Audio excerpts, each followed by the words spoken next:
Donc je vais choisir cette installation en coucher ventrale, bras à abduction 90 degrés pour palper l'olécrâne, pour palper la fosse oléocrânienne, donc l'olécrâne, pour palper la fosse oléocrânienne. J'aurai une bonne orientation pour retrouver mes épicondyles également. Et puis, muscle qui va venir dans la fosse oléocrânienne ici, le triceps. Et on aura aussi un muscle qui partira de l'épicondyle latéral vers l'olécrâne qui est l'enconé. Alors, pour retrouver mon olécrâne, je repars de mon petit doigt, cinquième doigt de la main. Je remonte sur le bord ulnaire, je remonte, et arrivé à la partie supérieure, à cette angulation, donc on a retrouvé la partie supérieure de mon olécrâne.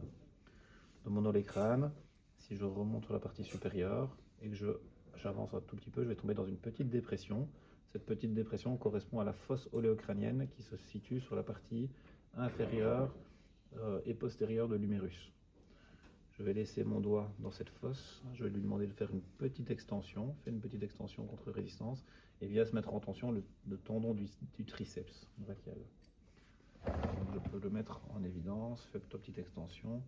Il est quand même assez volumineux ce tendon du triceps, donc je rebord un petit peu ici, là je suis encore sur le faisceau du triceps, je ressens encore toute la tension dans ce tendon relativement large qui vient s'insérer sur la partie postérieure de l'olécrâne.